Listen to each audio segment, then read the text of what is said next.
joining in. Yeah, Yeah, that's okay. yeah. Give, So, we'll take it forward. Yeah. Yeah, good afternoon, everyone, and welcome to today's Collab PM Talk session. So, today we have with us Mr. Vikram Aditya, the ex Senior Director of Design at Sprinkler. So, let me just introduce him to all of you. So, after a bachelor's degree in design from IIT Guwahati, he joined Sprinkler, pursuing a career of high growth. He started as a UX designer and rose through the ranks to become a Senior Director of Design at Sprinkler. He brings rich experience in crafting Sprinkler, one of the leading customer experience platforms. He has had experience developing and building team cultures. His work involved liaising with executives from the very beginning, and he's currently putting down his learnings through this in his book 137 Mistakes You Should Make While Designing with Executives.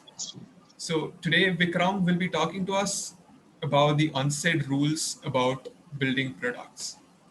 So it is a pleasure to have you with us, Vikram. Welcome to you, and over to you. thank you so much. I hope I'm audible enough. Yes, you are. Great. Let me just share the screen once. I think something's went wrong.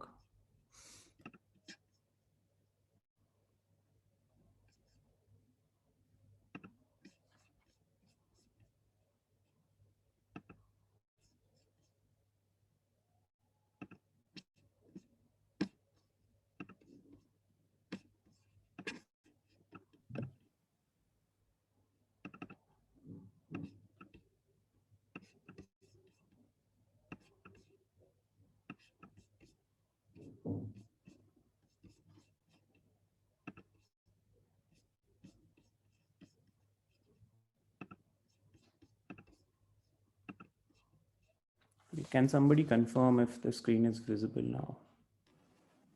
It's still loading.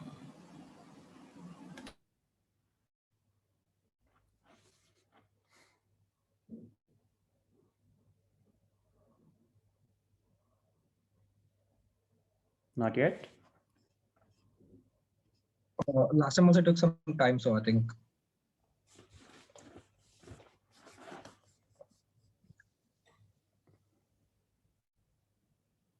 Maybe we could like just you can let us know like what the agenda of today, how the talk would be. That would be insightful in the meantime. Yeah, absolutely. So this is, I kept it very impromptu, like in the sense, I gave a lot of thought to what I should be talking about, right? And I was also going through all the YouTube videos that you had published. And I saw that there was a very heavy focus on all the talks talking about frameworks and stuff that like a lot in terms of what are those things that you should do when you are doing your core product management role. Truth be told, in the industry, once you step in, none of it is more or less applicable. Like everything sort of is just good for theory. And there are all sorts of dynamics that jump in, right? And those dynamics are in the sense of 90% of your botheration or those sleeps that you'd probably be losing out on at night would be because of team issues, would be because of not being able to handle so many requests that pour in when things are moving very fast, a lot of unknown variables, which sort of we do not really cover in theory. And that is what I wanted to like specifically focus on, because everybody like nails down the theory part. The minute you jump in, there's a big reset that happens in terms of like it's T0 for everyone, and then it doesn't really matter how your previous journey was. Great, like specifically, and I say that because I myself graduated from an IIT, and these institutions, they are great at establishing, the like giving you a good launch. But after that, what you do once you are into an org, it's completely a very different ball game. So that is what I'm going to be focusing about. A lot of things that I have observed over the years, some introspection, some customer stories now and then, a few recommendations here and there, and then yeah, let's take it from there. Is my screen still visible? No? No, maybe can you just forward us the deck? Maybe we can present it to answer us on that. Yeah, just give me 1 second. I don't know what.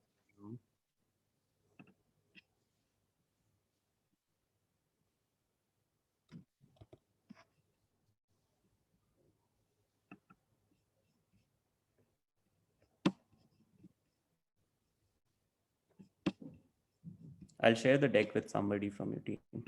Yeah.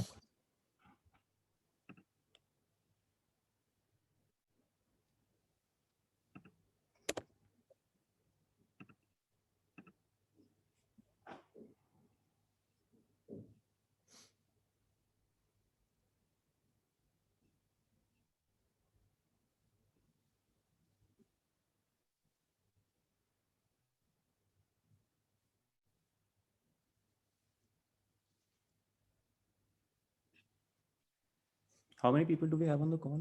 Sorry for keeping it. 68 now. Sincere apologies for the. So I'm in a hotel right now, and it's like very dicey, the internet thing. But anyway, let's try. Who do I send it to? I have the file with me. You can send it to Anshua. Yeah. If you have contact. Yeah. WhatsApp. Yeah.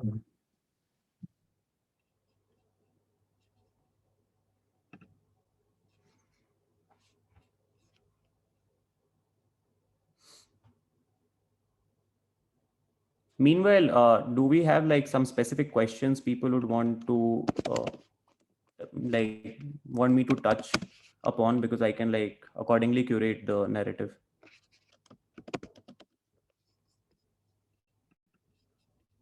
If there are questions, you can probably just type it out in the chat or something.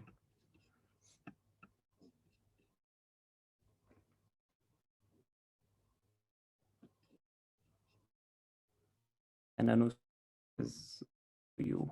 So whenever you share it. Maybe just why would you start like how did you land up in like design career from IIT? that's completely different from regular careers, right? What people take. So Absolutely. yeah. Can you confirm you've received the deck meanwhile? Yeah, cool. Whenever you get time, like bring that up, and I'll meanwhile get started. Anyway, there's a question as well that's popping in. How does someone with limited tech experience do well in high-tech product firms such as, say, Browser Stack? Great question. My first slide talks about this. Let me anyway start the thing, and Anuswa, whenever you bring. So I'll give some background into what, and I'll touch upon like how I ended up in this scenario as well, right? So first thing first, what happened was, see, Sprinkler, it was pretty good of a journey for me in the sense, and when I say pretty good of a journey for me, more of things around like, so it happens to be the R&D headquarter, our Gurgaon office, and I had always some sort of a leverage there.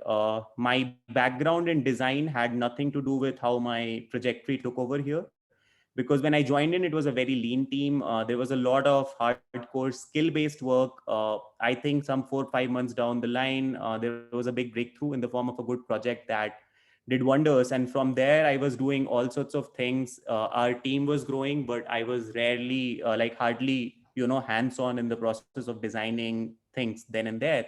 The role to some extent was also, we were making a bunch of acquisitions. So how do you merge that product line in there? A variety of roles around there were new government laws coming in, and you had to sort of like figure out how do you go about incorporating that into a product. We were going very fast. Our revenue was I think in the last 4 years, it went some 2-3x at least. And with that, there were a lot of things happening. So at times I was probably doing some sort of a product management thing. Lately, I was also dealing with some amount of a growth related work wherein you start focusing on, and then a lot of these things, to be honest, where things that I personally initiated, because the really good thing about Sprinkler was that it was a big company, but we were still behaving like a startup in all ways. And when I say what that effectively means is that I was also a part of the team that would be there. Let's say when I'm a part of the investor meeting, sort of also be on that side where, like people are discussing things like you see all of these CEOs and everybody look so professional on a, let's say, an investor meeting, or for that matter, any call. The minute they are really the backside of it, whatever happens behind the curtain, they're very much like us. There's nothing so different. We still discuss whether the tie is looking right or not before you switch on the camera and so on, right? So I was always having that sort of a perspective, and as a result, I could see where we wanted to go as a company.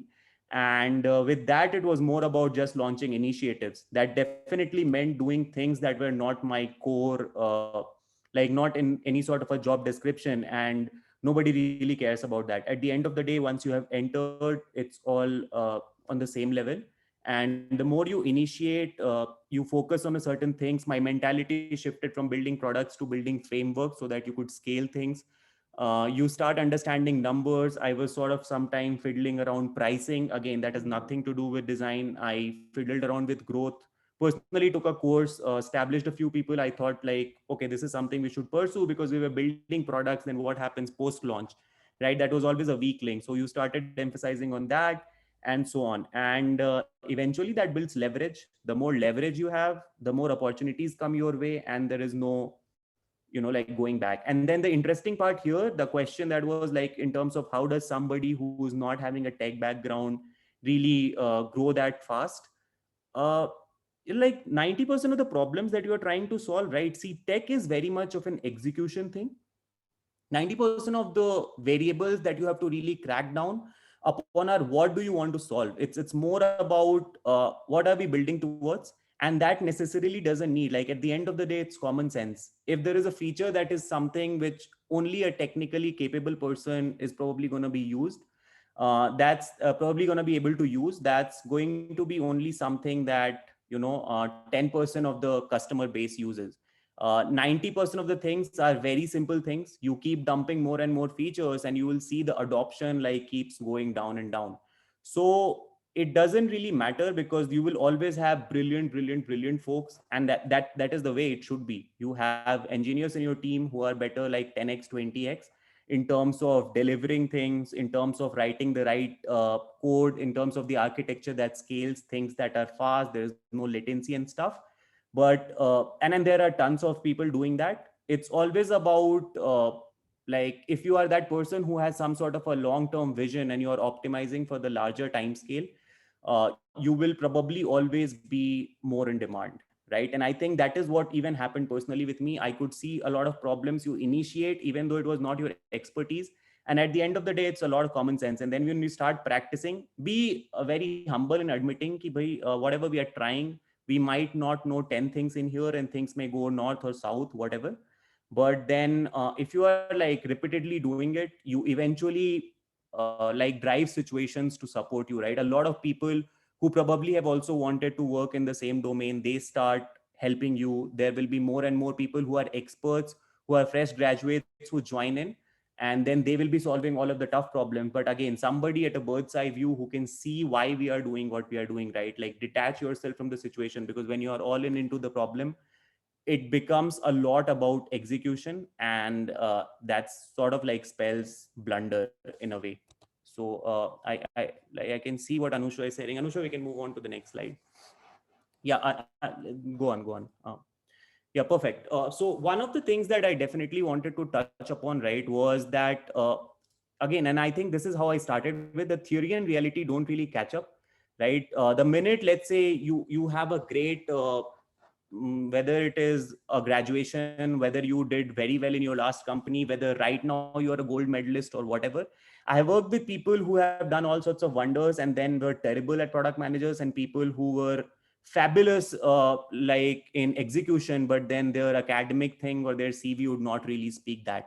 And probably the best way to look at that is that when people are hiring, obviously there is some sort of like a cut threshold which you sort of try to filter things on. But then at the end of the day, interviews do not really focus a lot on what you did. It's more about how you approach situation, what is your perspective around things, and so on. And that is something that a lot of people don't realize.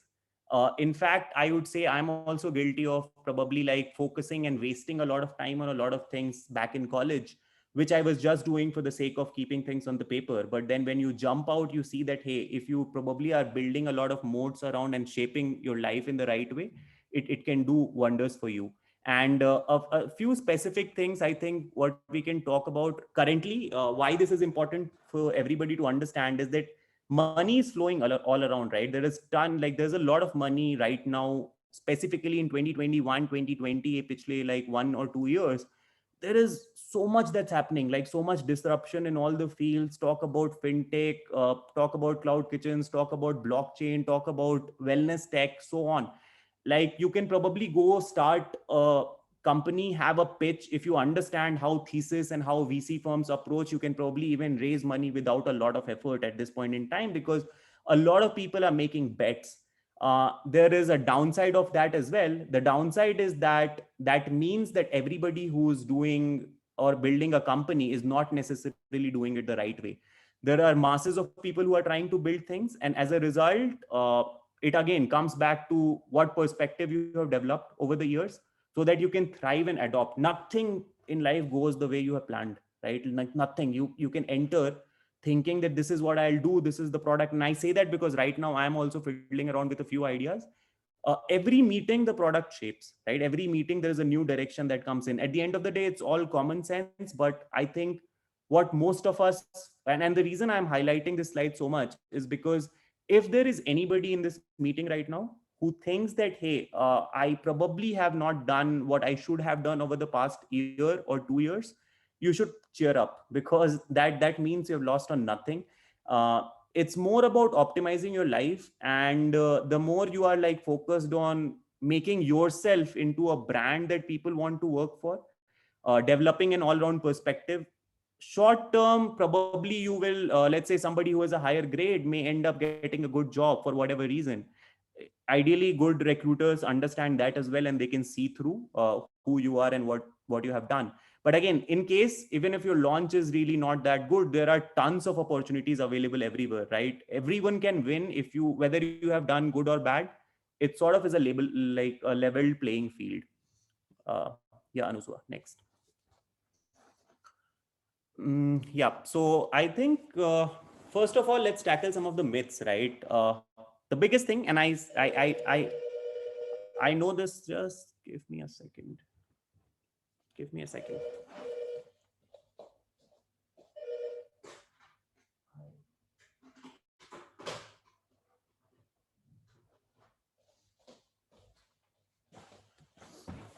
Sorry about that. Yeah.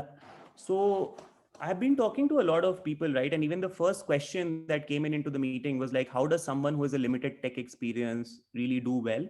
If you are sitting here right now and you have some sort of a perspective that, say, somebody who's a better engineer or who knows how to write code well can naturally become a good product manager, that's rubbish. And why I say that is because, see, uh, like everyone can ideally, and it might be a controversial statement, everyone is an equally good product manager in some sense. And what I mean by that is that whatever you are doing, right, in your real life, whatever you are doing when you are building products, it's always a team of people. You're not supposed to be the solution to all the variables that you have in front of them, right? It's always about the people that you're working with. And after a point in time, you will always see that you are relying more on that engineer who can do wonders, or whether you want to call it magic or however you want to term it, right? And if people really see eye to eye in terms of what you are building, it doesn't really matter what your start was, whether you were, let's say, an art person who had some very weird thing, or for that matter, I myself did all sorts of things from a design background. And at the end of the day, a product manager's role is not writing code itself. It obviously helps to understand, like if you're a salesperson and you are a product manager with a sales background, it would mean that you have probably like a more sound idea compared to an average Joe in terms of how things should be sold. But then that is not what you are in there for the long run. Matlab that like sort of, again, it evens out over a period in time, right? So at the end of the day, what happens is that you are sort of setting standards that you operate at. Like obviously, a lot of people do not see it that way. As a product managers, we have to like do tons of things when it comes to like even being tough on people. You have to chase certain timelines. You have commitments. You have some deliverables and so on. So always like be very open that, hey, this is the standard that I'm operating at, right? And that means that if I have to be tough, I will be. But I'll never ask my team to do anything that I myself won't. And that is like that, these are some of the pointers that really differentiate why certain teams absolutely love. It's more about like a few days back somebody was talking about, building that kind of relationship that even if you had to fire somebody, they could be a friend in the long run. And just imagine how you would do that if you have to fire somebody in your team and you have to still ensure that Your friendship doesn't really change. It's a very different kind of operation. Theoretical skills do not really help you after a point in time. It's great if you are an engineer, if you understand code, that gives you maybe a runway of 3 months at best. After that, if you're just too focused on the engineering side of thing, you are anyway not doing what a product manager should be doing. There would be some other person who's thinking more comprehensively, leveraging skills of the team in the right way, not really getting worried about, hey, I don't understand code, or hey, I understand sales, and that is probably the last leg of the equation. And then it's more about doing things repeatedly at scale, right? So product management, in my view, is not really that hard. What we do, unfortunately, is that we focus a lot on tangible outcomes, specifically in India. बहुत ज़्यादा, like we are always focused on it. It just feels too bad that we are sitting at times, right? That is what I mean by the second statement. Also, be comfortable not being busy. And eventually what happens is that we always jump into execution phase very fast, right? Because there are some tangible outcomes. There is a team, that there is a stand up that's happening, there is a code that's getting built, there is a feature that's getting shipped out, and so on. In fact, you will also have all sorts of meetings on top of that. You will have communications with the marketing team, the sales team, inform customers, blah blah. It just is a false way of creating, that sense of security, or that sense of temporary, I would say, feel good factor about yourself. And the another thing that also happens in parallel is that when you are working in this way, eventually, once you have understood an industry, somebody was talking about browser stack, or for that matter, Sprinkler, you also grow blind to how to, like, look at simple problems, because you have understood things, how they work. You are not thinking in the same framework that an average user at the end of the day is going to be thinking. You directly jump into complex problems because basics look like ABCD. And then after that, you have just solving the complex problems, which probably only a few or a fractional part of your customer base is using. What is the result? The result is that you will have a product that will have a tons of features, which are solving brilliant problems, by the way, but then they are not really solving the core basic problems. And maybe a year later or 2 years later, you realize that some competitor who solved the basic part of the equation very nicely, even with like half of the feature set, is having better outcomes, right? So that's another thing. And then one thing specifically in a fast moving environment is that decisions change every single second, right? You are told, you are made to believe that you will be changing the world by working on project A at this point in time.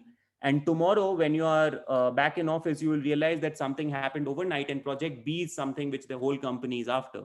Now, again, here, it's very important that your team really believes in you, because otherwise what happens is they will lose that sense of, purpose. And a very simple way of doing it is that give them transparency, right? Like give them as much of visibility, like probably dropping a message in Slack saying, hey, we received, a 3 million deal went through. That's great. But do people really understand what went through that? Do they interpret that $3 million message in the same way that you are interpreting? And as long as you can be transparent and give them visibility, you will see that they are also helping you come up with a lot of right ideas. They'll probably stop you from making silly mistakes.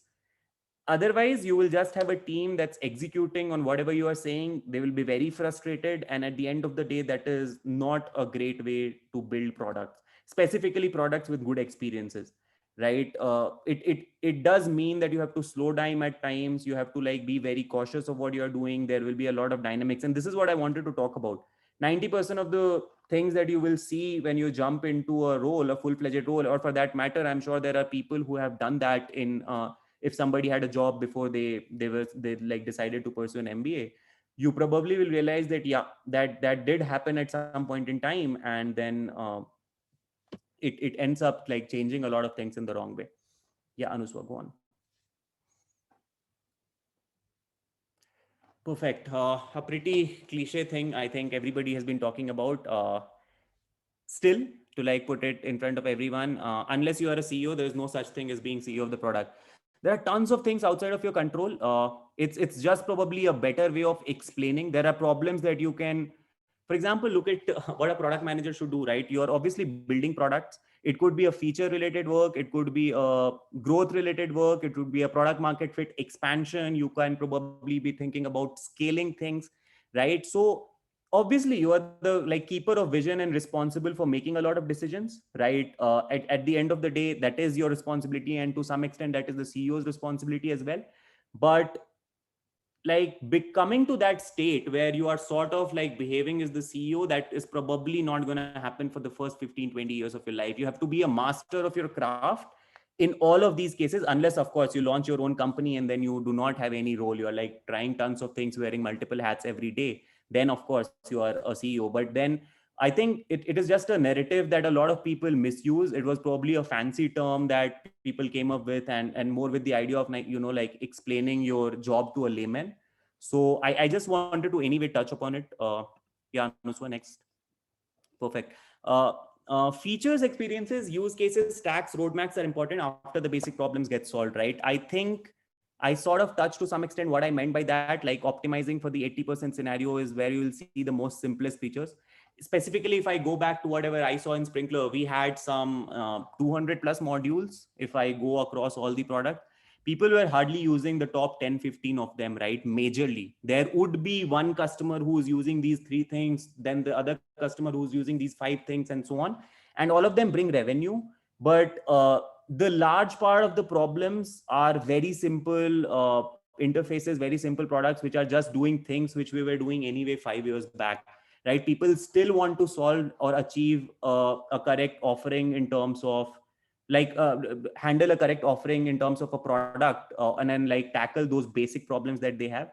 Advanced use cases will always be there. You should always focus on that, but only after the core problem is solved, right? And how you misuse or misinterpret it, I'll give you some examples, right? See, good products are always invisible, right? And then what I mean by good products are always invisible is that the minute somebody understands that you have to do certain things in a specific way, it doesn't matter whether they are clicking 5 things or 10 things on the screen, as long as they are not really getting anxious at any point in their whole journey of achieving whatever they wanted to, right? If I want to launch a campaign and if everything looks so intuitive to me that I'm going, okay, next, next, next, I'm not really bothered about what I'm seeing on the screen. And that is what I mean by like being invisible. The product at the end of the day becomes so ingrained and so natural that you do not really, that's an afterthought that, hey, I use this system. While doing it, you do not feel it. When that's happening, experience, a lot of people will come and say, you know, my product has a bad user experience, that's why it's not scaling.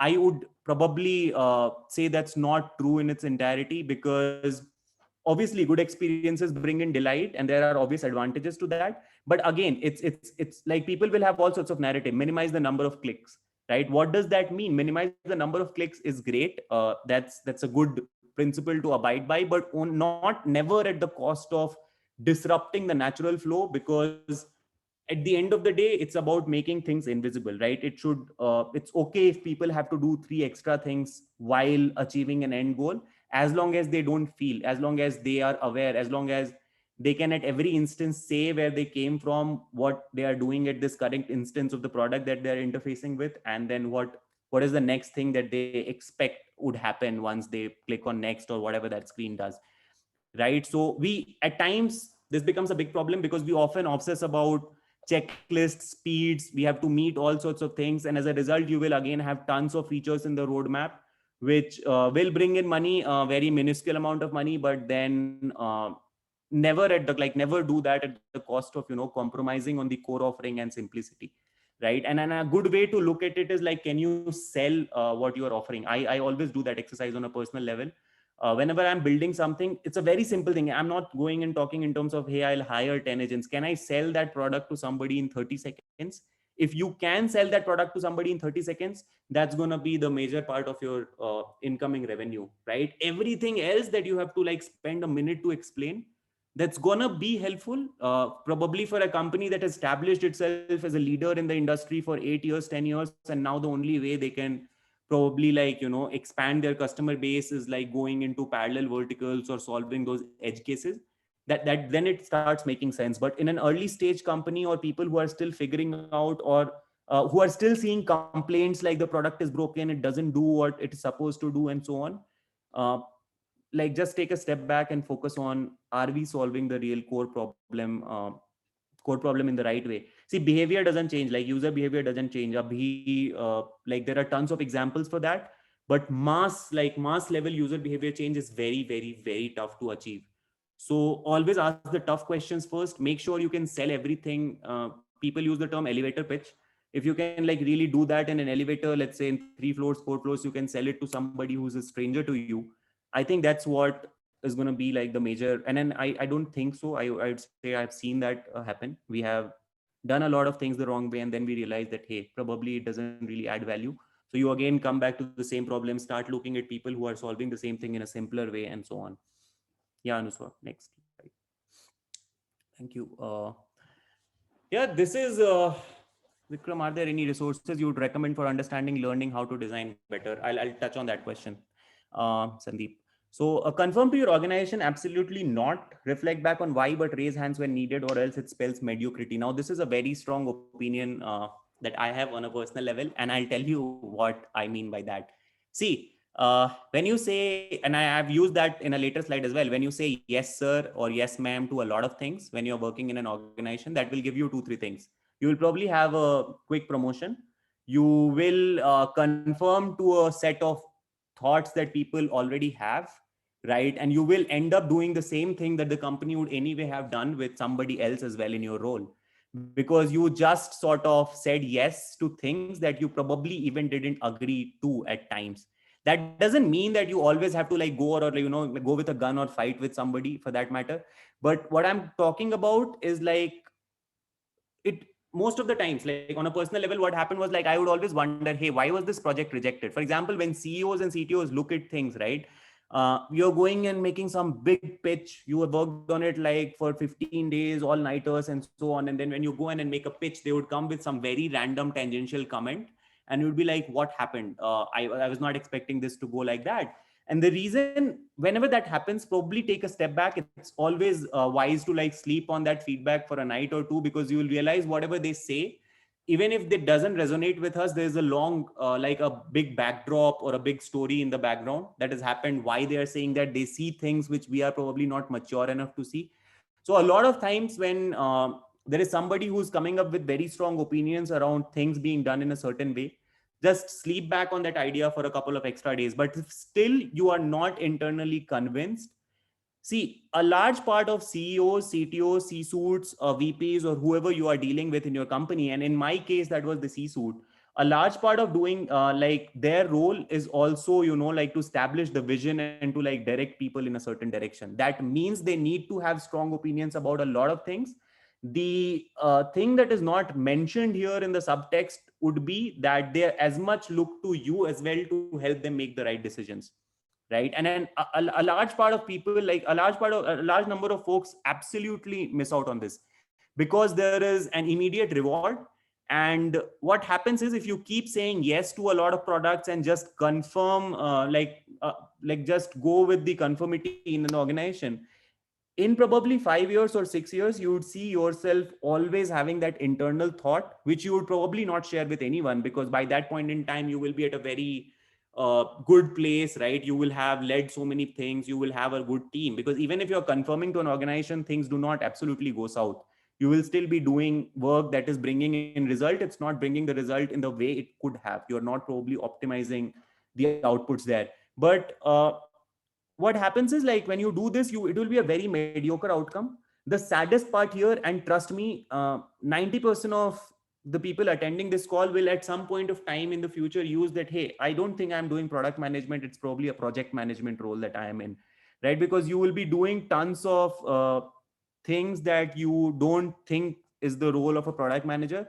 And it's so true. But the reason you are doing that to some extent is also because we bring it on ourselves, right? There will always be enough things, enough project management work for you to take care of. So if you're not really shooting for the moon, and of course, when you shoot for the moon, you will fail 5 times or 7 times. But then there are these 3-4 times which you will have such a big output that you will always be in the center of decision making, shooting for the right projects. You will always be the person who the whole org looks forward to when it comes to making decisions or when it comes to building products. Now, what that means, and like to summarize whatever I have talked about on this slide, is that you see, if you have ever wondered about how to build a world-class product, it's with a lot of discussions and a lot of disagreements. Disagreements are perfectly okay. Just know when to disagree and when to step back, because a lot of times when we say that disagree, we just go disagreeing to anything without even thinking, and then that can also spell disaster. I did that in the early days. I had very strong opinions about things. I would go in and like say things without really understanding the situation. That also can be devastating. But then again, like, get a skin in the game, right? When in fact, I have done that, and I can I think, and it's probably a very bold thing to do if you can also go in and say that. But I have had decisions in my life, in my role, wherein I would go in and say that, hey, if this goes south, you can probably fire me. And that is when you have like just taken everything on you, that okay, I'm taking ownership of this. If you are trying to be safe there, and you are strongly like, you have a very strong conviction that this is the right way to build that thing, uh, you probably will not, like, you have to at times be put yourself in the sad spot, right? And then you will see that things start looking good in maybe a year or two, because probably the org starts maturing. Probably when you have strong convictions and people are not used to it, you will have to spend some time, 5-6 months, building the right infra. And meanwhile, it's possible that some peer of yours is doing great in terms of promotions or salaries or whatever. If you are internally convinced, like, look to that, because you, at the end of the day, it's all relative, and you have to like pay attention to that. You are not like, you pause for a while to see whether you are on the right track or not. But if you're still internally convinced, and your research backs that, yes, whatever you think is right can probably impact things in the right way, go for it anyway. A year later, the returns would be exponential. It overcomes the entire thing, whatever you might have lost on, if I can use the phrase, by not going to the popular opinion. Next slide, please. Perfect. I think some myths we touched upon, and we are running short on time as well. So I'll quickly go through cognitive biases and probabilistic thinking, right? So perceptions get shaped by reality, in which we embed ourselves in. And what I mean by that is that, you see, whatever we see as being true, and we, when I say we, that's me on a personal level, that's you on a personal level, everybody individually here. Uh, it's all just a result of whatever we have grown up or exposed ourselves to, right? A good way to look at this is that everything is sort of on a probability spectrum, right? Nothing is true or false. It's more of like likely, unlikely. You always, like, whenever there will always be doubtful situations, the things are always spread out on a spectrum. And you, at that point in time when you're absolutely clueless, I also probably think that a good way to go about it is like being, like, giving benefit of doubt to the opinion that has stuck around for a large part of time. But what like, the point that I'm trying to make here, and if anybody is taking notes or is like interested in books, go for this book called Predictably Irrational if you haven't already. And you will realize that we are just so badly manipulated in life everywhere, right? Our whole perspective is what we have exposed ourselves to, and it's possible that the person in the next room has a complete different opinion, and they are also equally right, because the world that they have seen behaves in that way. And then when you expand that to building products, 90% of the things which we believe is the real problem to be solved might not be the real problem to be solved. So what that means is that whenever you are making an assumption that, if we do this, the outcome would be phenomenal, like, always take that opinion with a pinch of salt, because it might just be your own personal perspective that sort of is biased by whatever exposure you have had in the past, right? And there are a few examples that I have for that matter. Next slide, please. Yeah. So I think the way I term it is like, what do you see when you see something? And what I mean by that is, can you like, it's more about, like, how you nurture yourself. And again, a large part of it is also to do with how you were brought up, but also what you actively do in terms of exposing yourself, like what kind of things you are running into, who are the people you surround yourself with, what are the kind of things you are learning. And how I would put through is like, see, whenever you are, let's say, like, okay, a great way is to go about this is like, these companies, right? Microsoft, Google, and so on, they all have their earnings reports. right? If you're looking at an earning report, one very simple way to look at the earning report would be to see how the company performed in the past. That's something that anybody can do. It's a very average way of looking at things. And I'm no expert in this, to be honest. I'm myself probably like building my, I would say I'm also, this is something you have to work for the entirety of your life. But then if you look at how the, like, and I say that because I had recently tweeted about it as well, Microsoft's compensation structure. And that was just something, it took me so much of time because again, that doesn't come naturally. But effectively, if you see how Microsoft executive compensation structure shifted, right, there were very clear demarcations, and you could foresee that, okay, as a company, Microsoft is probably trying to optimize more on, Teams, Microsoft Teams, because their executive compensation, the weightage that was given to the performance of different products was a lot more on the Microsoft team part of it, Microsoft games, and so on in the year 2020 as opposed to 2019. And then that's still a very surface level, I would say, like surface level observation on my end. It's more of like, just look at things from a very different perspective, right? Can you see, because there are always so many things visible for you to perceive out there, and if you develop that quality, it comes with a lot of practice. If you can see, decode things that other people can't see, that is what differentiates a genius from somebody who is just intelligent, right? You can drive more opportunities, you can drive patterns, and so on. There is again a book I would recommend here. This book is Hidden in Plain Sight, right? And it talks about how you can draw patterns in abstract things, absolutely unrelated things. And again, like a good read for anybody to go about. But I'll give you what this means and how, like, if there were some examples, there were actually some examples. So if you can go to the next slide, there were a few things we did at in our role, right? And I cannot unfortunately share the names of these people, the clients that I'm talking about here. But one thing that happened, like if you see the screen sharing thing, we were building something for a customer, right? Which was for around our advertising product. And again, we had strong opinion about everything, that hey, this is how it should be done. We had a bunch of competitors who we had seen were doing things. We knew what the next thing looked like. Everything that the world talks about today, AI features, machine learning, prediction, and all, we packaged all of it into a beautiful, easy to use product. And then we went to a client, right? We showed it to them. The minute you ask a client, does this work for you, the answer is always going to be yes. They will never go and then say that, okay, this thing will not work, because like whatever you are showing will always be an improvement from whatever they are used to, if you have done things the right way. And then that just creates, like, it's not a fair question to ask.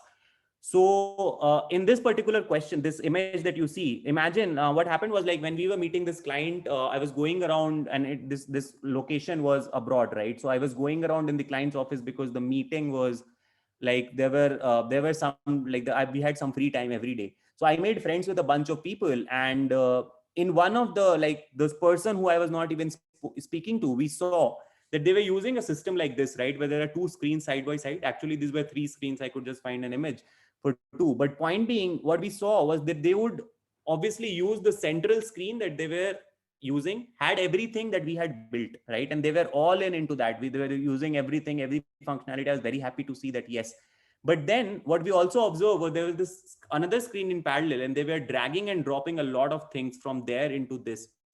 Now, see, this particular insight, unless you observe this person doing that, you can never deduce that somebody would need something like that, right? Because whatever we were building was anyway in the central screen, and they were happy with it, right? They had like glazing feedback. We shared it on mails to so many clients, and everybody was responding so nicely. But then there was an opportunity which we were missing out on, because we could never have asked that question, right? The question was very simple. Like, however you term it, it's always going to be about whatever is on the central screen.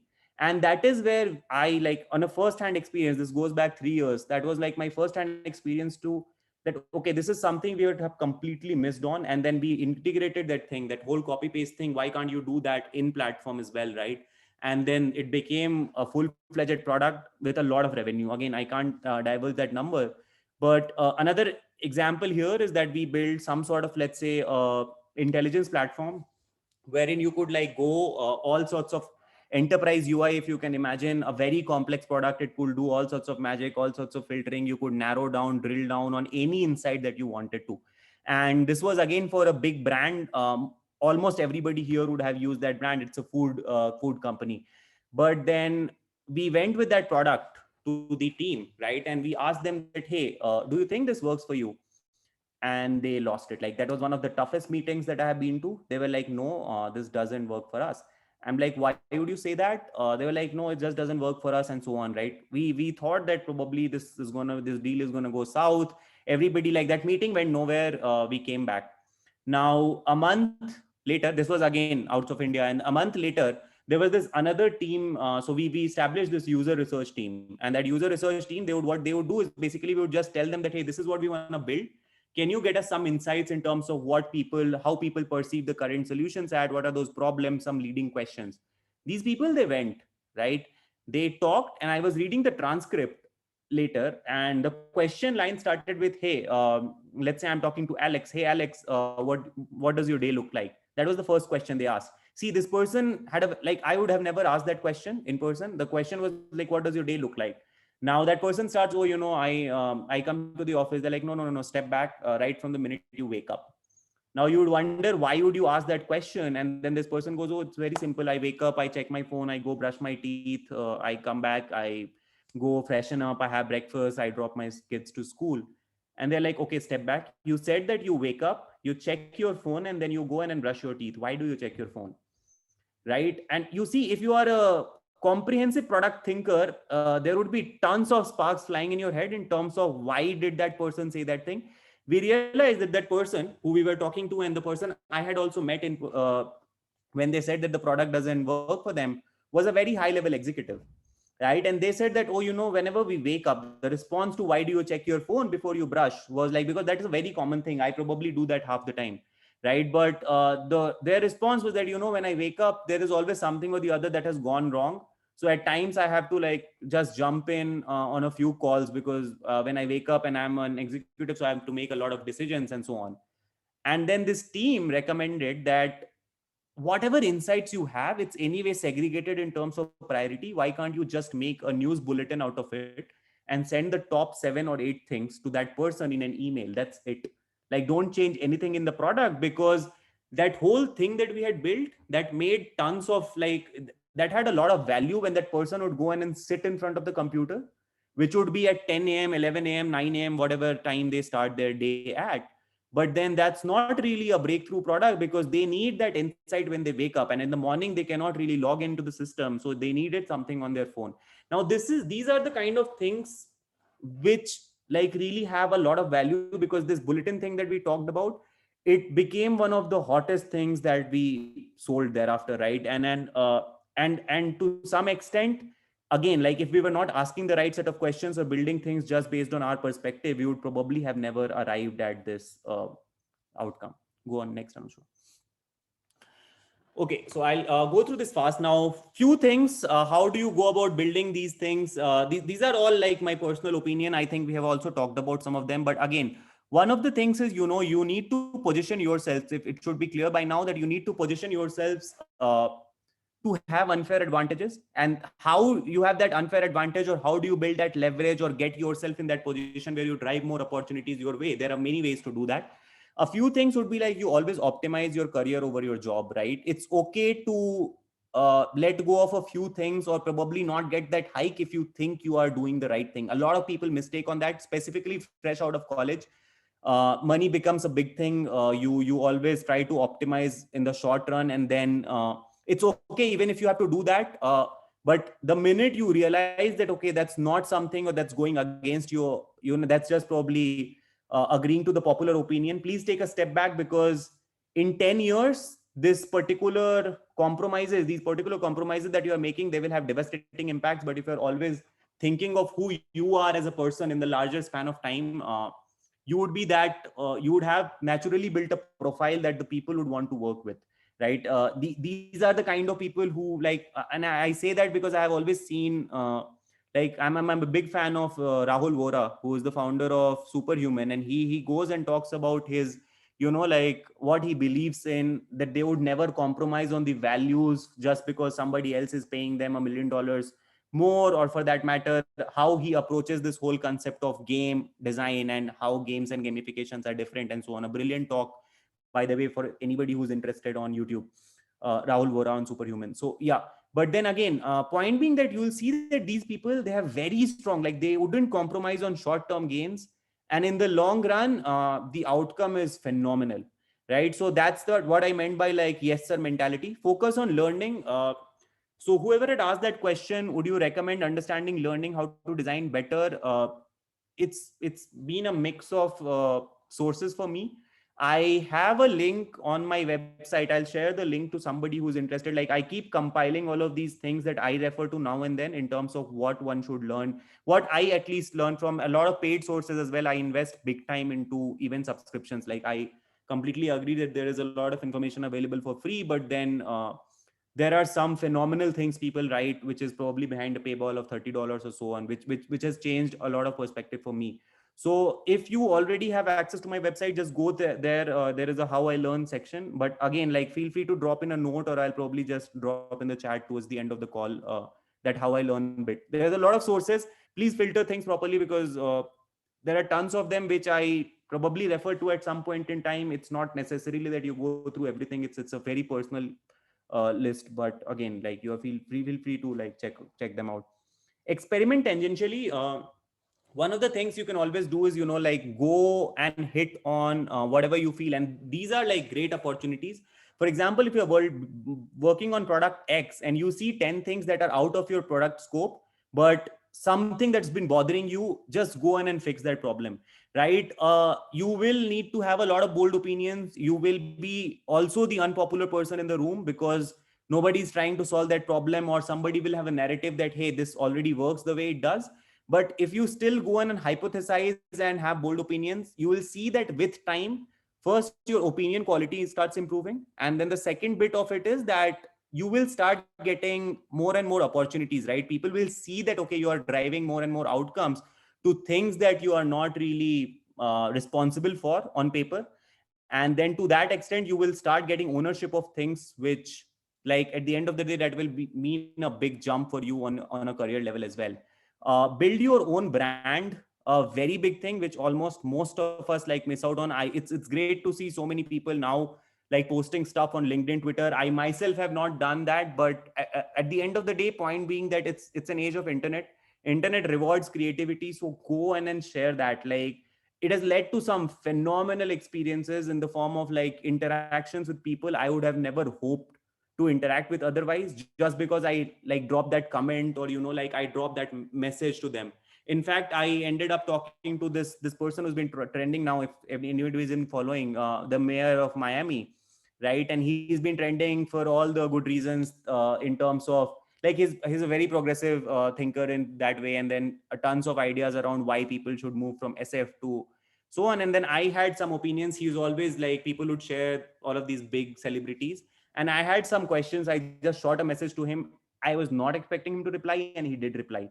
So it's more about like doing, like just send that message without really thinking, because if they are anyway you don't think they will reply, you are probably not losing out on anything. But if they reply, it's that just like gives you a lot of advantage. Time advantage. We are all early on in our career. I wouldn't say anybody here is probably like in a state where they cannot do like wonders in the next few years, right? We absolutely, anybody who's in on this call, you are not really worried about going to bed, or like like earning that bare minimum to survive the minute. How many of us can say that for ourselves, right? In the world, not a lot of people can say that. And it's just sad that despite being in this luxurious state wherein you are not really worried about like dying out of hunger or something, we still like get worried about small things. We start optimizing in the short run. We care about those like a couple of extra lakh rupees when it comes to salary, and then compromise on our principles. And then at the end of the day, it's like a perfect recipe for a sad life. So I think treat career as products, like pretty self-explanatory. Focus on loops as in like habits that are compounding you. Focus on retention. More, when I say retention, it's more of like like don't just network, build leverage. Curate that set of people. Like just stumbling into 200 people on LinkedIn is probably not as good as stumbling into 3 people that add immediate value or like, you know, like improve you. So focus on the market. Very, very, very important thing. Like be very particular about who you are working with, why you are working with on them. It's okay. Like, see, if somebody is like venturing into a domain that they see would be in the center of things in, let's say, 5 years, even if it's not a popular thing to do right now, anyway, do it, because that's where you are like being really, you know, very thoughtful about where you want to head to in the future, and that would again have like exponential returns. So very important. And the second thing is, like, I think I already talked about it, that the people you work with are very important. So again, don't compromise on, let's say, and that happens a lot when you are in a placement season or something from college, because you always end up choosing things based on what's written on the paper. And but then please do your due diligence in terms of, because these people, they shape your perspective. At the end of the day, it's a popular thought, right? You are the average of 5 people around you. So just be very focused on that. Focus on moats, the octopus strategy. I would recommend everybody to read an article. This article is by Profitwell. Just Google Profitwell Disney octopus strategy, whatever, you will stumble into this. A brilliant way. An octopus is basically, what they do is they have 3 hearts, right? An octopus central body is, they have a mission, but then every limb will go on and do any, like they can detach their limb, they can use their limb in any way to advance the core of their thing. And then this article talks about what Disney is doing with its business today in terms of whatever, how it has pivoted itself, and then having all of these, you know, like loops ingrained, which will drive a lot of return for it in the future. But again, on a personal level, it applies as well. Like how would you go and then build that moat for yourself, who you are, having that clarity first, and then using all the things on your side to advance further in that direction. Focus on via negative. Yeah, very important. Don't burn yourself out. 90% of the people would like be super energetic in their first job, and then when you probably reach that phase where you are you know, like making the right set of decisions, or where you have gotten enough exposure and leverage that you can really have way more of an impact than what you started with, you will see that, oh, you're too tired, or you're not really so on. So please don't worry about, please don't really think about these small I would say, like, it's more about, if it's anyway a product, and in products, it's a good product is one that is probably having less and less number of features, or it's very simple to use. If you're treating the life the same way, be very cautious about what you are spending your time and energy on. It's okay, things don't really matter in 10 years. Like, whatever we are obsessing about in 5 years, you will see, like, look back what you were doing 5 years back, and you will know what I'm talking about. Don't underestimate wealth. I don't probably have to preach to the choir here, but I think everybody understands that, like, salaries will not build your wealth. If somebody is into product management for a higher salary, 5 years later, you will realize that we are still at the same place where you are today. Of course, you will have a larger bank balance, but then that is not going to be a wealth creator. So if somebody is into it for wealth, there are tons of things. You basically need to get that number off your head, right? If that number is like, let's say, 1 crore rupees or 2 crore rupees, $1 million, whatever, like, get that number off your head so that you can be yourself without that number in the backdrop, and focus all in the kind of work that you are doing, right? And then that's very important. So there are multiple ways, like there's a big narrative on passive income and so on. So just check that out on your own time. Go on. Can somebody tell me if we are like absolutely out of time? Anuswa or somebody? Yes. It's over 4. That's okay. That should be okay. Like, we can in the next 15 minutes or something. Yeah, let's rush through. So anyway, this is pretty standard 1% compounding, you know, like the power of whole compounding. And I think this image I took from somewhere, I couldn't like really give the credits here. I just didn't remember where the screenshot was from.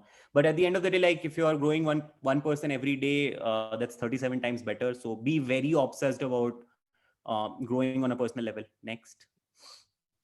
Yeah, behind the curtains, go on. Perfect. So see, a very important thing to understand is like what you did yesterday only mattered yesterday, right? And then what I mean by that is, if you did a good project today, if you go into a company, you build something that had a phenomenal launch, tons of revenues, you will not be celebrated because of that. Like, you obviously have built a cushion where you will have more opportunities, and it's okay to have like you can probably like commit more mistakes and not have immediate repercussions. but you have to, like, the key is like being consistent when it comes to delivering outcomes, right? So a lot of people don't understand that. It's very important that we focus on this thing. Otherwise, like, a large part of our narrative becomes that, hey, we just, like, let's do this thing once, and then you can probably sleep on that for a year and then again find out, like, take all the time. That's not how it works in business. Never. Next. Can things scale in your absence, right? If you are immature, you would be more focused on how do you create impact.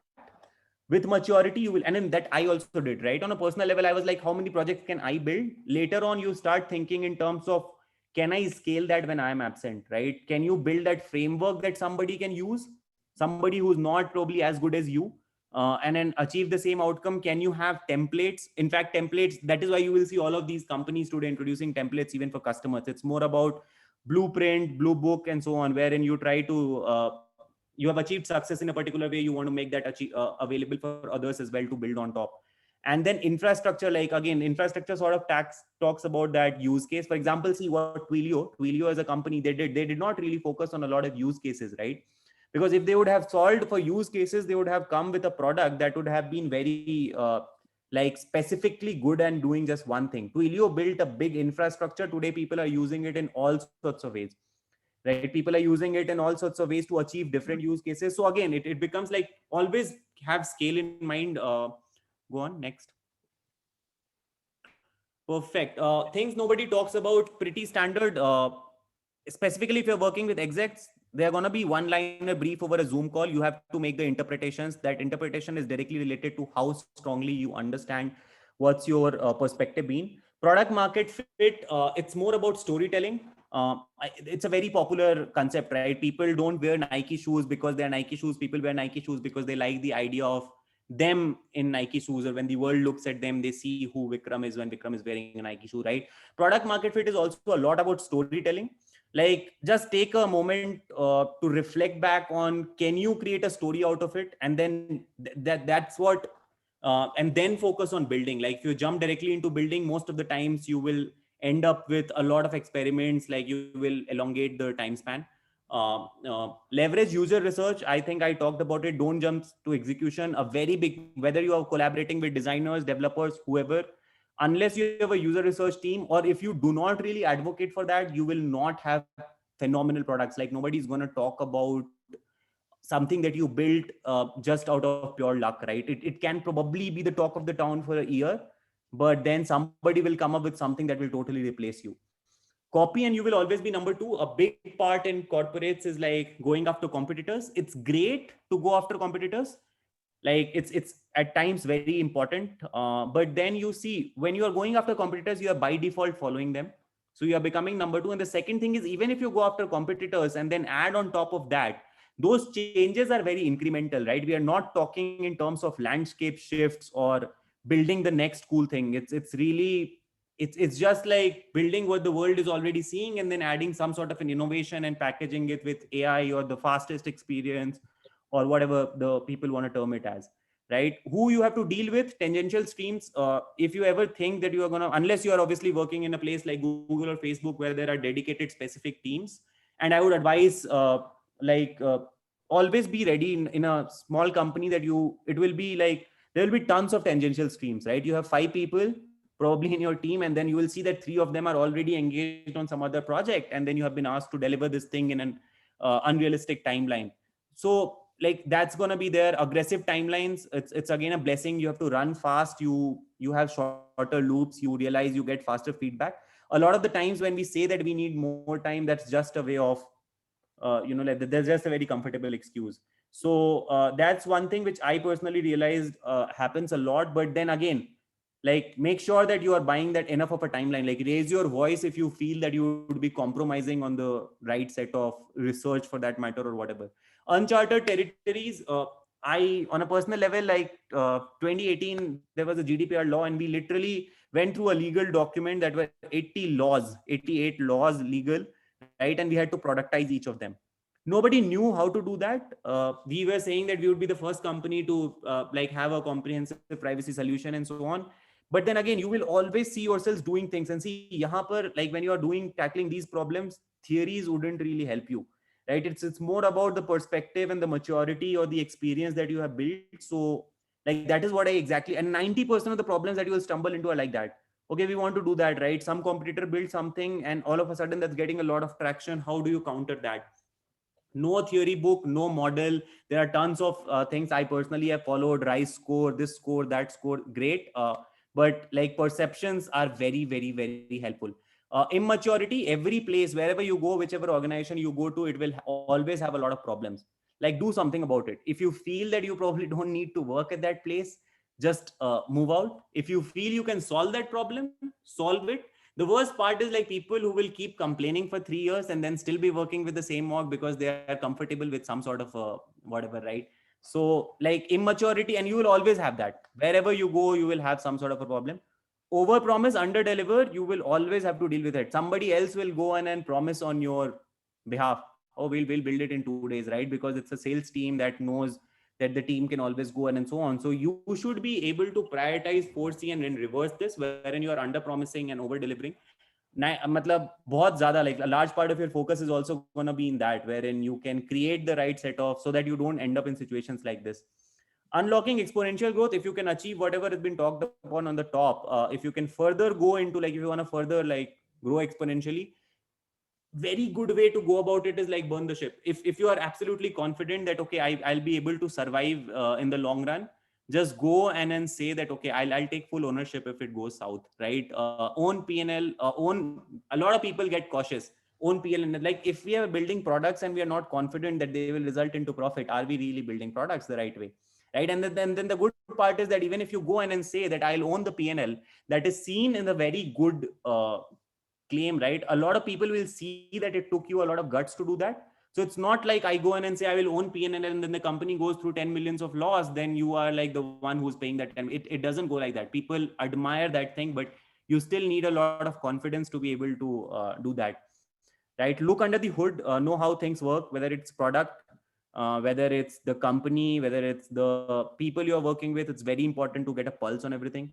Know what you don't know. Biggest problem, like we only optimize what we know, right?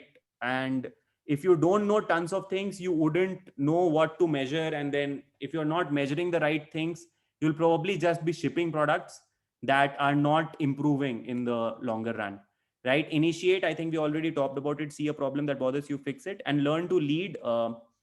It's surprising. The best of the product managers that I have worked with, after having worked for 4 years, 5 years, they come back and say, hey, now I feel I'm like, for the first time, I'm leading a team and understanding how to get people motivated and so on. Because earlier I was just managing, and there's a big difference in when it comes to managing a team and like leading a team. I would strongly recommend, because everybody here probably aspires to be head of product or have their own company or whatever in the long run. And it's very important you get through these basics of like learning how you lead a team, so that it helps you in the long run. That's anyway something you will have to stumble into. The sooner you try and like consciously achieve it, the better it is. Next slide, Anusha. Yeah, I think on a closing note, like very simple pointers: develop grit and shoot for the moon. If you do not, like, if there is somebody who has, and there can be, like, it's totally understandable that not everybody is in that spot where they can, like go on and take on bets. It's okay. Whenever the right time is there, do it. Don't really lose patience on that. But if somebody has that luxury, please go on and shoot for the moon. I think we are very less aspirational. Specifically in India, aspirations to hai nahi. Matlab, we don't, we want to do an average, like just fit in the crowd. That doesn't really, and then that's not like India today is what US was in 1990s, right? Tons of opportunities. So it's great that we are entering the work stream right now, like phenomenal things, phenomenal problems to solve. Pause to appreciate the view or unlock anchors. Most of the times when your head's down, you end up going in the wrong direction. And I think it helps a lot to like have timely pauses and see where you are, right? Matlab, you build a perspective, you are working on it, and 2 years later you realize, oh shit, I spoiled a lot of things. That's not going to be a great way. Why are you a product manager? Can like, if you can write it down on a 1-page document. And when I say 1-page document, I have talked about it on LinkedIn as well. Like, look at how Chamath has his investment thesis, right? It's a 1-pager. He's investing millions and millions of dollars, but it's just a 1-pager. Like, it's not a 32-page, 50-page, 100-page boring document. that goes and does all sorts of due diligence. It's more about why he believes this is the right thing. Very strong pointers, very crisp, like be ruthless in cutting the points down. But if you can put it down why you are a product manager and keep revisiting it, I think that's half the problem solved. In 90% of my decisions, and I did that, like if anybody's, again, if you've checked my website, I have written how I think, how I operate, how I learn, how I design when I was designing, and so on. Right. So a large part of it is like getting clarity on why we are doing what we are doing. And then that leads to just happiness, right? No dearth of opportunities. People trust folks with grit. Like tons of money in the market, tons of people starting. It's okay if you have not done, let's say, sales and you want to pursue sales. People will trust you if you can develop that, you have in yourself what it takes to, like learn that thing and deliver the right outcomes. Like bahut zyada. And I've been having so many narratives. Somebody asked me if I wanted to be a VC, right? I've been in the industry for 4 years. If somebody can ask me if I want to be a VC, or for that matter, you could start out of a college fresh and go and join a VC firm today. Tons of opportunities, plenty of problems to solve. So no end to that. Next slide. Yeah, these things work for me personally. I think you should just read through it, invest in learning, taking notes. Big hack, I would say. Like ideas are so fragile and perishable. The downside is that you will have tons of notes everywhere, which will probably be not very organized if you're not being conscious about it from the very first go, but it still helps a lot. Like you like get that thing, build that as a habit. First principle, value driven narrative, build what you sell, right?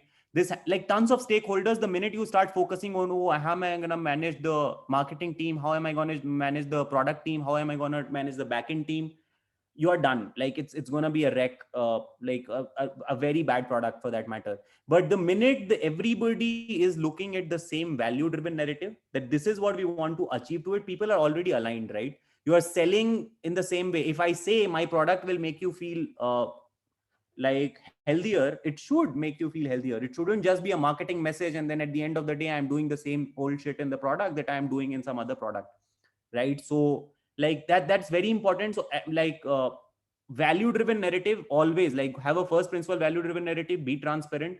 The entire, like half the headache will go away. How do I bring and align people to that? Accept differentiated opinions. You will probably never have two people agree to things head to head, that this is what we want to achieve, right? Rarely will two people see eye to eye. The best you can do is just be transparent, acknowledge that, okay, there will be a difference time and again. Sometimes you will be right, sometimes the other person will be right. Make your right calculations and then move on.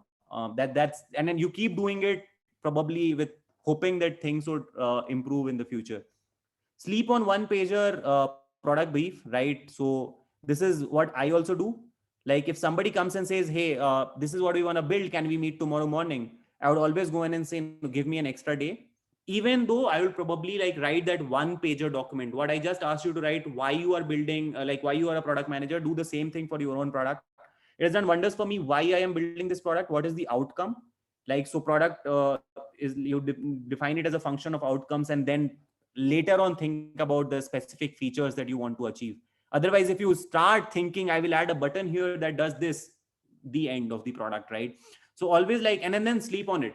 The minute you sleep on it, wake up the next day, you will see you have new thoughts, take more time and then start. It's okay to delay execution by a day.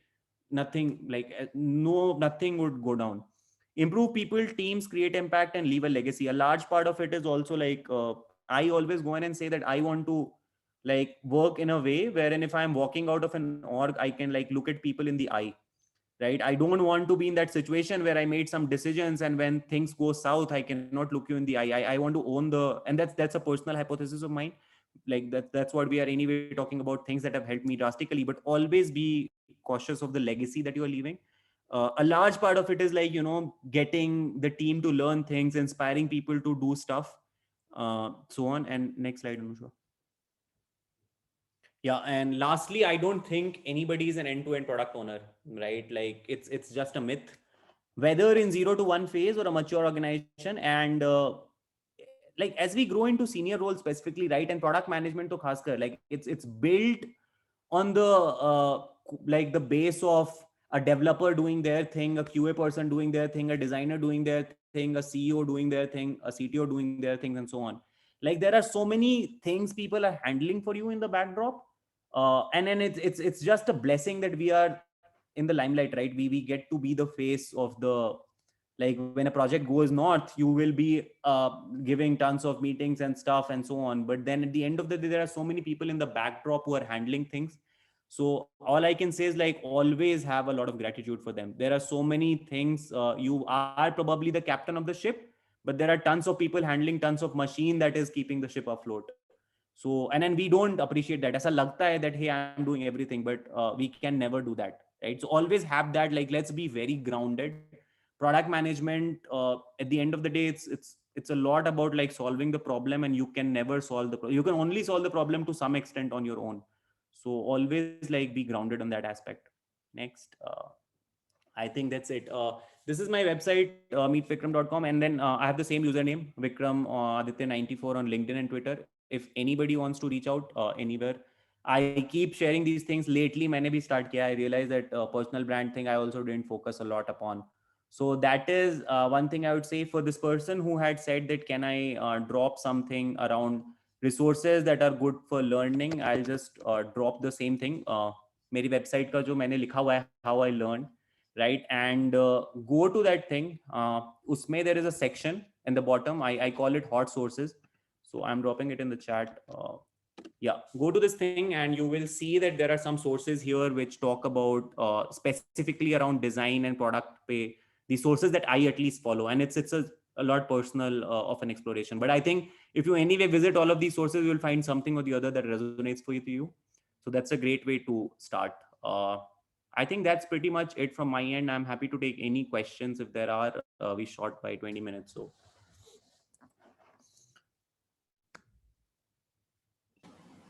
Yeah, anybody has any questions, you can maybe raise your hand.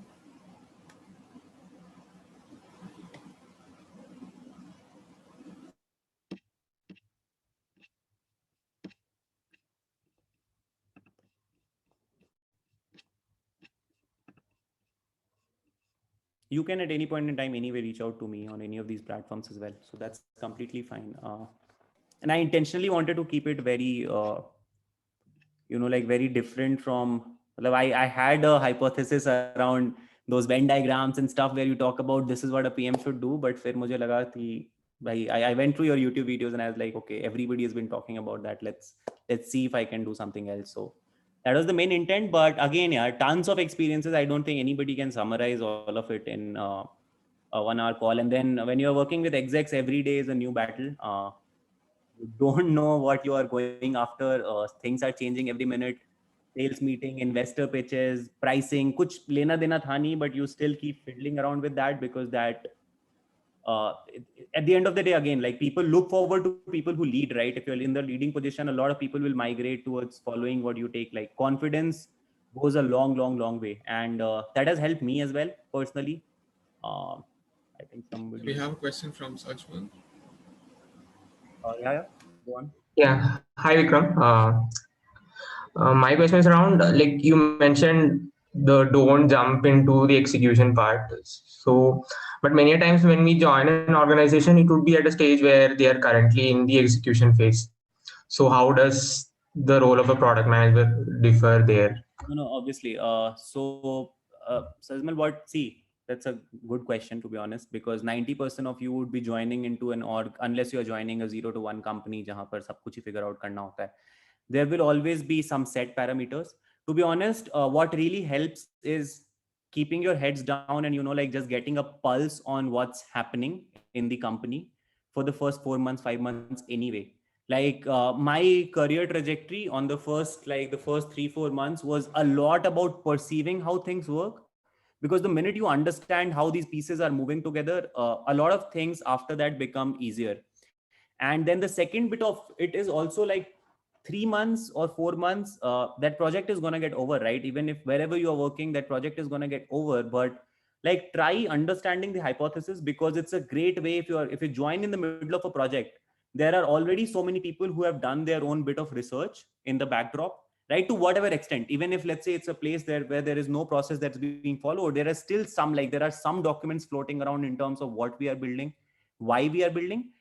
Even in that scenario, if you at all at any point in time feel that everything like this is something you absolutely don't agree with, Let me tell you, I have been into those situations where product has been like being built for 2 months, and I went and said that, bhai, this is not what I think will work, right? Because of X reasons. And you have to be very good when you give X reasons, because you see, that means that you have understood the hypothesis that people are building things with, you understand how the pieces are moving together, and then you have come up with a better analogy, because nobody wants to build the wrong thing. Specifically the executive team, they understand that it's okay, like the cost factor is a lot higher if you ship the wrong thing out, but it's more about creating the right set of story. If you just go in and say that I don't think this is the right way to go about it, that's not going to be good. Bring in some evidence. I would still recommend take a month or two when you go into an org, just to understand how the pieces are moving together, because first 5-6 months to maybe like I was completely heads down. After that I had tons of opinions. Like I would go in and do all sorts of things. I would message, ye initiate karte hain, kuch initiate kar liya, kuch khud se bana liya, and I would pitch it. Like the first thing I did, you imagine, like I was never in like the first 6 months in my job, I was like kuch bhi nahi tha, right? Exposure, no backdrop, fresh out of college. And I went and I said that, bhai, I think the whole hiring process is messed up because we are missing out on so many good people. Why I said that? Because I knew those shitty messages people would send when we would know what happened with the company, right? Placement team ki ek background story thi jahan pe how people perceive a company. And I was like, bhai, this is bad. We are terribly like sending out wrong signals. Why can't we do some personalization and stuff? And instead of making that narrative, I took 4-5 like hours extra for like 2 weeks in a stretch, built a full-fledged deck that I wanted to say. I had all sorts of comparisons. Google is doing those, Facebook is doing those, a great way, by the way. So like if you Sajmal, if you want to build that leverage, and if you can demonstrate that somebody else is already getting the outputs in the same way, that helps a lot. Matlab, coming up with a fresh perspective is always good, but if somebody has been doing it, specifically somebody even in an unrelated field, that adds a lot of weight to your argument. And the next thing I knew, I went, to be honest, just saying this is how I want to do the design hiring, and I was asked that, can you do the same thing for the PM team and the developer team hiring? And I was like, no, because I don't understand how the pieces move there, right? But that is how you do that. Wahan se, like, you, these small things, always everybody is noticing these things. At the end of the day, people who are sitting higher up also, they want to work more and more with people who have that intrinsic motivation or that inner desire, or who can see things the wrong way. Everybody knows that when you shoot for the moon, 10 things are not going to work. But what is the point of building 201st $1 million product when you already have $201 million product and your client has one product that's getting $1 billion, right? We are being very average, or we are being very compromisey, I think, on a lot of pointers. So that is how I personally approach it. But I would ideally just say that you probably take that time out to understand how the pieces are moving together. 3-4 months, you would have a new project on your hand, but then like fix all the problems that you saw, right? Even if you don't go all in, bringing a narrative to how to fix the current project that you on. When you take that first project, when you are made an owner, that, okay, you are the one who's leading this thing, like go all in, tackle all the problems firsthand, like prepare yourself so that you can, when the chance comes, you can deliver the most impact. Milta hai wo mauka, like you will get it in the first 6 months, 7 months, 8 months, and you wouldn't get a lot of them. In the early days, the worst part is that you will have probably 3-4 shots at getting noticed in an org, and that should be the way it is. Because, and then if you like miss out on them, it will be a longer journey for you. As a fresh hire, you will always be given a project saying, okay, let's see what Sajmal can do. Great. If you do it wrong once, we understand it's a human nature. Second time, third time, fourth time, agar har baar galat ho raha hai, then somebody else will get that opportunity. And then it becomes very tough for you to again be in that position jahan par you can lead things. But the first time you go in and shoot for the moon, even if you like reach halfway, tons of new opportunities open up. Thanks, Vikram. Yeah, Piyush, you can go ahead and ask. Yeah, Vikram. So I had a question about passive income. Yeah. Which income streams are you talking about as a product manager?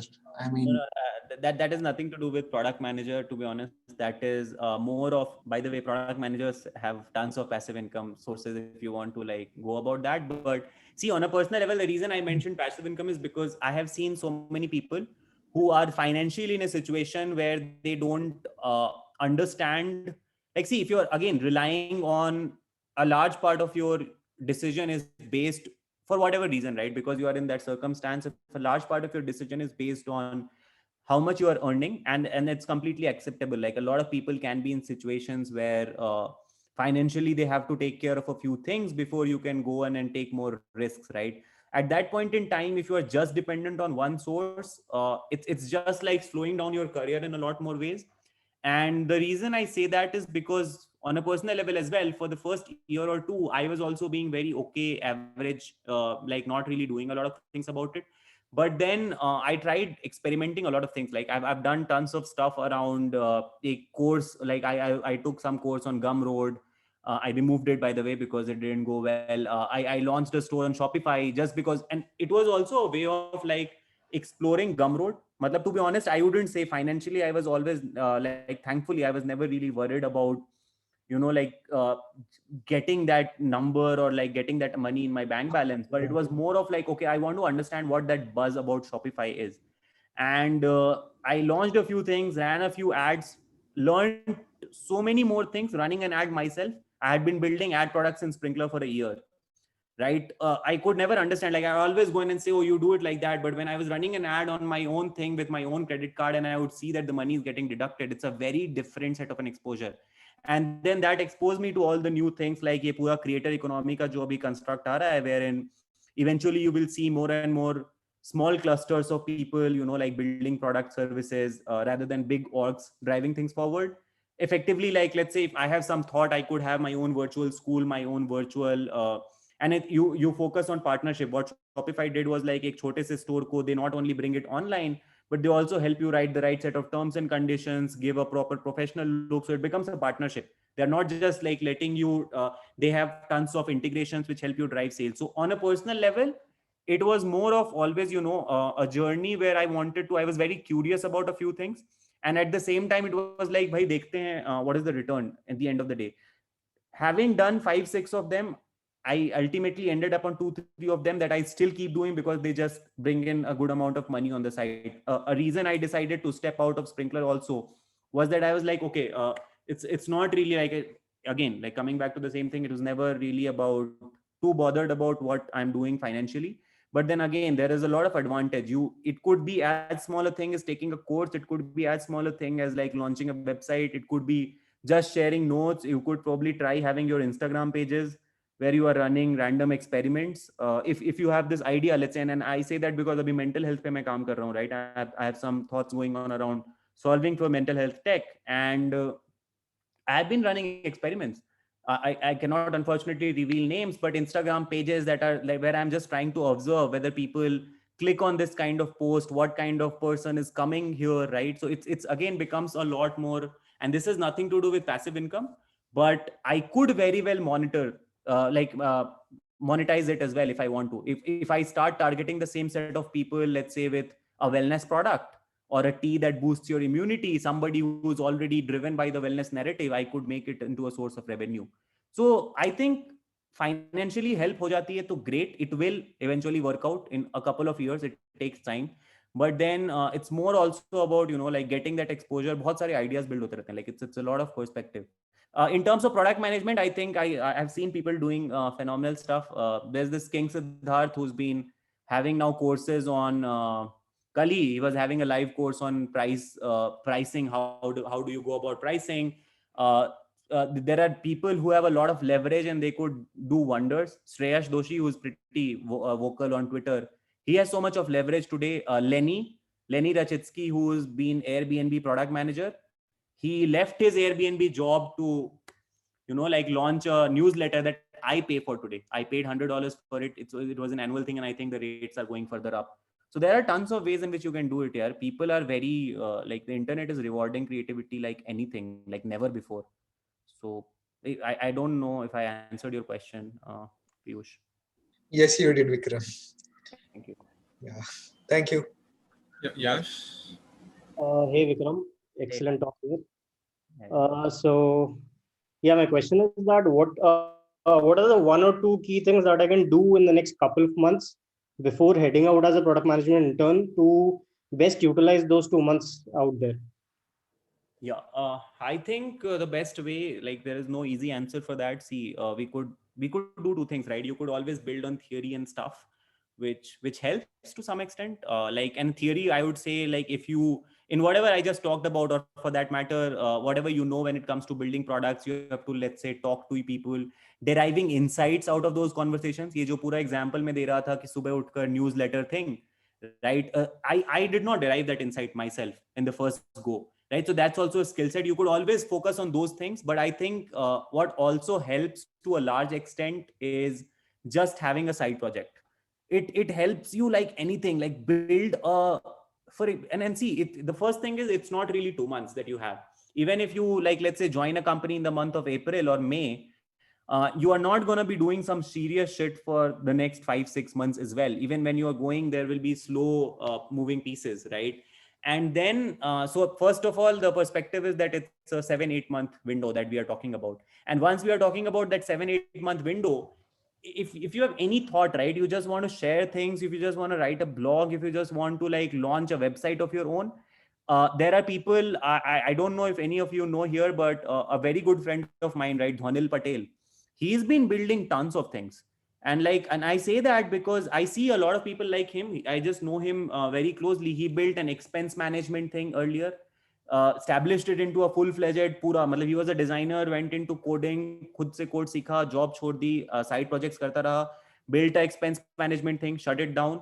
Now GPT-3 came, and after that he built a thing around like phrase generation, ad की body का creation, and so on.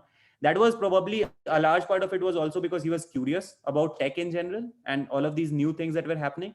But today, if you go to that website, spell.tools, it's positioned as a full-fledged company, right? Like it's you have ads running for that. He has somebody handling his marketing and so on. And I don't think there is a better way of doing all of this other than a side project. Like startup karna and all of that is not something that I would really recommending unless you obviously want to start something of your own. But side projects help you like anything. And hota ye hai that on a personal level, I have seen these side projects will expose you to stuff which your peers in the company who are not doing the same thing will not have exposure to.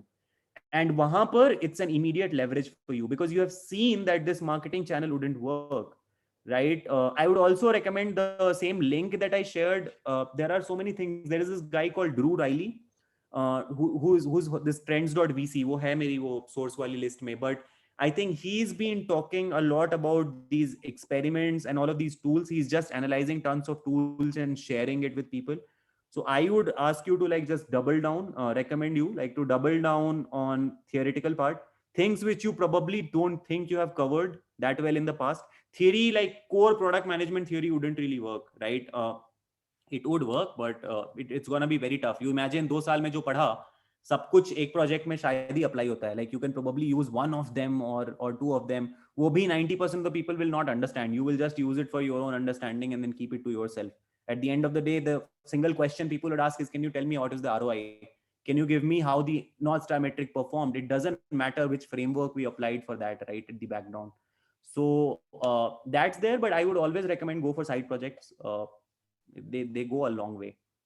Okay, thanks. Yeah.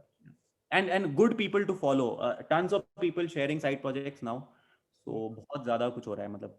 And you don't know, you may end up even making tons of money on the side. Like that's just a happy accident if it happens. But yeah, Sandeep, I see you have a question. Yeah. Hi Vikram, thanks for the wonderful insights. And some were actually they created new questions in mind. But I, as a student and practitioner of design, what do you think about design thinking? Yeah, I wanted so, you interesting. I don't think design thinking is a very fancy term. And I can say that right now because see, in business, a lot of things don't go the way you plan, right? Process hota hai, design thinking proposes for a certain thing, go talk to people, figure out, ideate, brainstorm, and tons of other processes. First of all, as designers, we don't necessarily follow that loop all the time. Secondly, in a company where where there are a lot of things at stake, when you are talking in terms of why you want to build certain things, when it's about, you know, like meeting that checklist so that you stand as a good competitor in front of your competitor, or for that matter, when let's say we have to ship out a feature because there is a big churn at risk. Let's say somebody says that I will probably like not renew the deal and there are millions of dollars at stake. At that point in time, you have to be ambiguous about stuff. So design thinking as a process is great as long as you are not really in any of these situations where you have to move fast and so on. There are obvious advantages, right? If you brainstorm, you will have tons of ideas, you would have interpreted those things, you are spending more time consciously on that thing, which people ideally do not in their day to day. So that's there. But on a personal level, I do not really get stressed a lot about design thinking not getting followed in projects, because I know that 90% of the time businesses demand things move in a certain way. A lot of the times aisa hota hai, ideation happens later, right? Because you had to build certain things, and then once that thing has been rolled out and the waves have settled, you sort of have more time to think about, okay, what can we do now, right? So those things do not necessarily in a work environment, in a business happen, and that's sad for a lot, like sad in the sense that a lot of people don't see it that way. If somebody comes into the industry thinking that this is what we have learned in theory, the way I was talking about, those things do not apply again, right? College mein jo maine padha, that doesn't help when I'm building products today. It does to some extent in terms of core research and stuff, but uske baad it doesn't really necessarily directly map. So I think I'm pretty like, as a process, great process. There are stronger narratives now. People talk in terms of all of these, like there are these new concepts coming in the form of loops, small loops, micro loops, macro loops and stuff, jahan par you necessarily, that is like design thinking is there, but there are stronger narratives to that as well, evolving through whatever is changed in the world, right? Like 2005-6 mein design thinking was a new term. 2020 mein there are tons of companies who have innovated and made their own definition of this whole process, and all of it works to some extent. But yes, as a process, I think it helps if you have the time. If you don't, you should be mature enough to understand that it's okay. Like there are things you have to do for the sake of business, and yeah, just be fluid with it. Thanks a lot. Yeah, I think Vikram, like, are you free? Because I think there's one more hand, but okay. I think NS. Yeah. Yeah. Hi, Vikram. Neha here. Hi, Neha. Sorry for taking your time more. Just wanted to ask. Actually, I'm working in a company. It's a startup. So initial 4 to 5 months I spent in understanding the company. Gauging the pulse, as you said. And after 5 months, I had a lot of suggestions regarding many business decisions being taken in every department. So I tried pitching it to my immediate manager, but immediate manager has so many other priorities that the suggestions which I give do not take space in his mind. So then I started writing emails to CXOs so that they understand the situation and they do something about it. Yeah. So once and twice it gets appreciated, but every time if we do so, you are labeled as a disruptor. So everyone starts thinking that, oh, something is wrong with her maybe. So let's talk to her. So the conversation goes in different direction. So how do we navigate in such situation? Can you help? Yeah, absolutely, Neha. See, I'll add my perspective to this. See, the first thing is you shouldn't really be like sending out emails and stuff is something which is an extreme step, right? And I say that because at the end of the day, you will still be working with your manager. So I would always like, and then the reason you rightly said, right? She has tons of things on her plate to prioritize and like take care of. So whatever suggestions you are giving, nobody is outrightly denying it as well, right? Unless like it's okay, people will always have counter opinions for a few of them, but nobody is saying that no, they do not work. They are just not like really practicing or like implementing it at this point in time. And the way I would go about it if I were in your position would be to like just take one small thing, go for small wins first, and then take one small thing that you can do it and demonstrate. Because at the end of the day, it's becoming a lot about making proposals, and proposals are great. Execution mein agar issue aa rahi hai, you should just execute that for the people. There will be two outcomes to that. One, people will just come and say that, hey, no, I don't want you to execute or like bring out innovation in any way because we don't want to do that. I think that no company would do that, right? If it's a progressive thinking company, nobody would come and do that. The second outcome would be that you would be made more, like you would have more and more responsibilities on your plate, saying, Neha, can you please lead these things because we love what you did here. And I think it's great that you understood everything. You found out so many pointers. I would still recommend like having one-on-one conversations with the people. There is actually a book on this as well, wherein they talk specifically about, you know, this decision-making process, which is in the sense of like when you are having conflicts, convincing people, or when you are like when people do not see eye to eye, there are a lot of let me just give the name of the book to you. I think it's around coach something, but yeah, just go through that as well. Like that will yeah, the book is Coaching Habit, the Coaching Habit. uh, I tried an audio version of that, so you can go whatever route you like, but the point being that it's again good for anybody, to be honest, because you will most likely end up in situations where it's not just your manager who's not probably like seeing eye to eye at some things, or it might be you have a developer working for you tomorrow and they will have all sorts of problems which you can do nothing about. But there are ways to deal with that. So that is what the book talks about. That will help you have that conversation. I would strongly recommend take a step back, find out 2-3 small wins, consecutively keep doing it. And then don't get disheartened if you show something and then that doesn't get implemented. See, the reason people are not probably able to implement, you need to understand they also feel equally helpless, whether they demonstrate it to you or not. If you bring an idea to me and I know that that idea may work, but if I am not having enough of a time or resource or whatever to try that out, I am feeling equally helpless. So that's also a narrative you probably need to like take into account. Go for small wins, try some of the things which you can change, even if that means stepping out of your comfort zone a little bit, and then keep doing it. At the end of the day, if none of them get implemented, you would know that probably that place is not right for you, or you would know that you are not thinking about the solution in the right way, or at the very least, you would probably have exposure to all of these 3-4 things that you tried on the side, right? That will bring you an exposure that probably your peers who are not doing it will not have. That's how I look at it. But and I would recommend not going for the mails. That's an extreme step, because at the end of the day, we have to work as a team. I've done that. I have seen what that leads to. Yeah. Actually, because of COVID, we cannot meet someone face to face, and every time you cannot book a meeting because calendar is also packed. So then writing a note in a very friendly manner so that the voice reaches there. And even if I want to implement something, I need buy-in of people. So if resources are have some other priorities, you cannot do it end to end. But yes, we can do it step by step. Doing a small thing and then demonstrating that this is working this way. So how do you feel about it, or thrash it out? Yeah. The point is, where do you pitch it?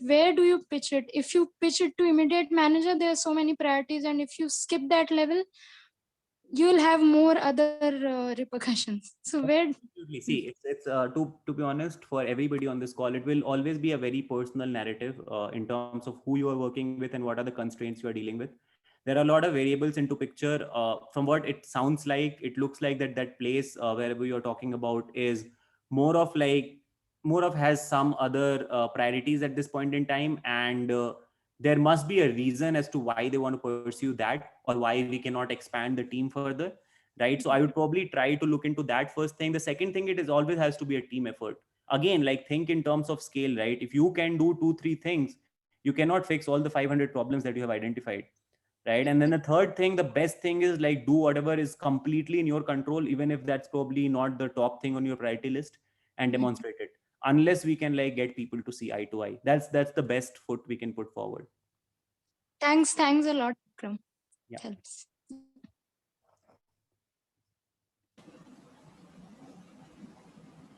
Yeah, so at this moment, I think we've almost gone to 1 hour 15 minutes. So thank you so much, Vikram, for setting aside so much time for us and taking out the effort to give us this amazing talk. I think I speak for everyone when I say, we are somewhat more ready to step out to the outside world and have the reality hit us as prepared as we can be in the situation. So yeah, thank you so much, Vikram, for the great time. No, no, I'm glad. Thank you for the opportunity, and like sorry for all the glitch in the initial sharing phase. But yeah, no. And like feel free to reach out to me for any questions going ahead in the future. Uh, I keep pouring a lot of thoughts here and there randomly. So let's see. And we are all learning. Yeah, like it's possible 2 years later I realized that whatever I just talked about was all again a very different perspective. But as long as we are realizing that, it's all good. So let's keep doing that. And I wish you all the best here. Like I think everybody would be onto bigger challenges, internships, whatever. Interesting phase in life. You wouldn't get back into the college life again, but try being very calculative with whatever you're doing. A lot of us waste up a lot of time like doing things, and utna karna nahi hota hai, right? You need to do a few things, but you need to do them right, and just try optimizing for that consciously. That's all from my end. Thank you so much. Thank you. Thank you.